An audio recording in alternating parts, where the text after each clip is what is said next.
Is it secret or special illustration rare? Because secret illustration rare is SAR, although I think with Scarlet and Violet, it's actually special art rare in Japanese. But it was secret art rare before, you know? I'm confused. They keep changing it. Alright, I'm here today to try to explain how the rarity works in the Pokemon TCG, because it seems like, for the most part, a lot of people get really confused. I'm always seeing, like, reels by these two guys, like, trying to talk about, like, oh, why is this called this, but it's not this. What is this? That's a full art. So this is also a full art. No, that's an illustration rare. You don't see how? So this one is the same. No, that's a special illustration rare. It's a funny video, but don't get me wrong, a lot of people actually think like this. It's really hard to understand certain rarities for different cards because there is a lot of confusions. Well, today I'm going to try to explain it to the best of my ability because it seems like even my girlfriend gets really confused about it. I'm going to try to explain it. Alright, so for the different rarities, we have common, which for all of these rarities, you can find them on the bottom left of a card next to the set name. For common, its symbol is a circle. For uncommon, it's like a diamond square size shape. For rare, we have a black star. For double rare, we have 2 black stars. For ultra rares, we have 2 white, grayish stars. Illustration rare, 1 gold star. Special illustration rare, 2 gold stars. And hyper rare, 3 gold stars. Technically, there is still one more rarity, which is the Black Star promos. But technically, it's not a rarity, but it will be in place of where the rarity symbol would be.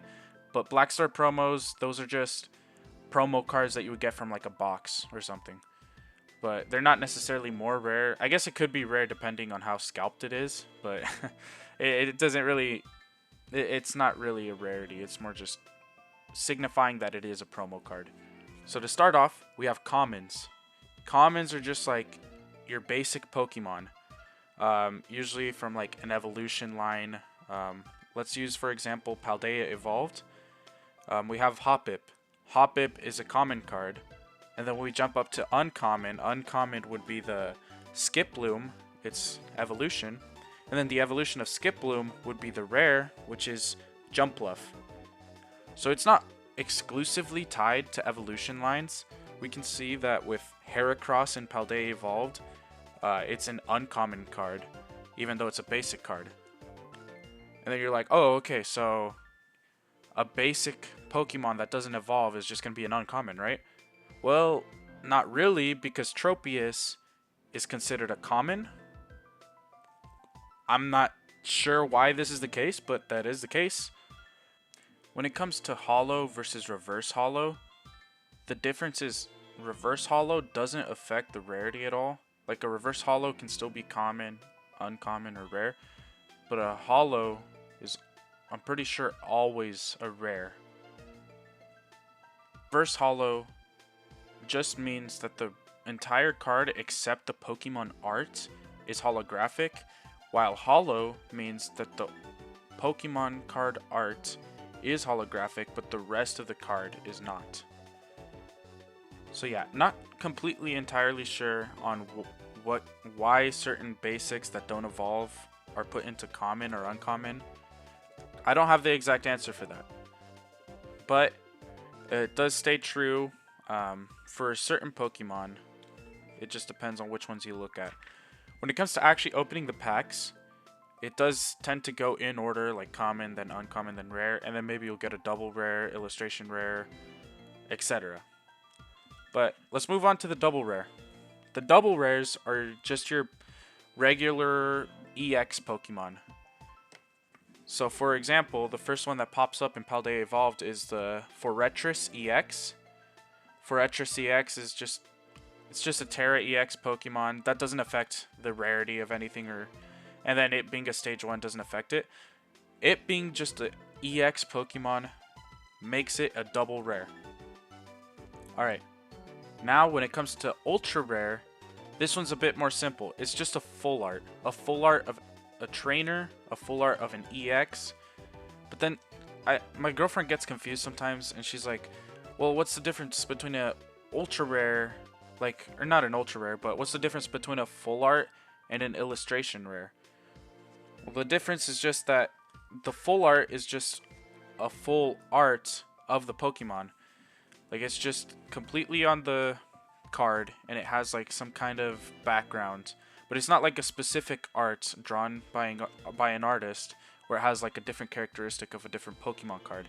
It tends to just be the Pokemon or the trainer with a background of some sorts. While we're on this topic though, I do have one pet peeve. Why is the Archaludon from Surging Sparks considered a special illustration rare and not a full art rare? Or like an ultra rare? Like, this looks like an ultra rare with just some lightning bolts added. That makes it a special illustration rare. I don't know if it's just me, but this has to be like one of the most not special illustration rare looking cards that I've seen. This is where it could be a little bit more difficult to understand which is which. Illustration rares, they'll have the single gold star on it, and this is usually like a special different kind of art for a certain Pokemon, so it's more unique, and you'll see an illustration when you get it. It's very different from the full art, but the difference here, the difference between illustration rare and special illustration rare, is that illustration rares are not EX Pokemon. Let me get that clear. Illustration rares cannot be EX Pokemon. So the reason special illustration rares are different from illustration rares is because they are for EX Pokemon. And then it's also exclusive to trainers as well. A trainer card that is a special art on there cannot be an illustration rare. It will be a special illustration rare. For example, using Paldea Evolved, Magikarp. It's an illustration rare. Beautiful card, but it's an illustration rare. It cannot be a special illustration rare because it's not an EX Pokemon. For an example of special illustration rare in Paldea Evolved, we have Tinkaton EX. We have the Swords of Ruins, so we have the Shampoo EX, the Tinglu EX. Any EX Pokemon will be special illustration rare. This is an image of a full art trainer card, Giacomo. Now this is an image of a special illustration rare, Giacomo. See the difference? For the final tier of rarity, we have the hyper rare. Hyper rares can be distinguished by the 3 gold stars. 3 gold stars, and the entire card is gold. So hyper rares pretty much equate to gold cards. It's nothing else, it's just a gold card. But then you might ask, well, why are hyper rares more rare than all the other ones, but yet they're cheaper? So, for example, why is the golden Shampoo cheaper than the Magikarp illustration rare if it's much more rare? Listen, man, I don't make the rules, okay? I don't make the rules. I'm not the one that manipulates the market over here. Hyper rare gold cards are more rare, but they're cheaper. I can't tell you why. I cannot tell you why. Okay? But that does not affect the rarity. The rarity is different. So now, getting to what Mystic Rips, or Mystic 7, was talking about. Japanese and English have different names for certain rarities. Instead of illustration rare in Japanese, it's art rare. In special illustration rare for English, in Japanese, it would be special art rare. So that's the main difference. For some reason, they changed illustration and art, but that's the main difference between the English and the Japanese thing. I never heard anybody call it a secret art rare, but I could be wrong. I feel like I've only heard Mystic Rips call it that, but I mean, I don't know. Maybe a lot of other people call it that too, but I've only ever heard people call it special art rare. While this is the rarity symbol for Scarlet and Violet, it is a bit different with each set, especially Sword and Shield. There's a big difference between certain cards in Sword and Shield and Scarlet and Violet. In Sword and Shield, it's not called an illustration rare or special illustration rare. Usually the big hits were called alternate arts, I believe. Yeah, alternate arts. But difference there is a little harder to explain. We have alternate arts, but then we also had stuff like amazing rares. We also had stuff like the radiant cards, but then we also had some other ones that you would confuse for alternate arts, but weren't called alternate arts. For example, trainer gallery cards, which usually had the trainer with the Pokemon, kind of like what they're doing with Scarlet and Violet and the trainers Pokemon, except that's not a different rarity. It still stays special illustration rare and illustration rare in Scarlet and Violet, but in Sword and Shield, for some reason they changed it and they called it a trainer gallery card. And then when we go to Crown Zenith, they changed it up again, and the cards are called Galarian Gallery.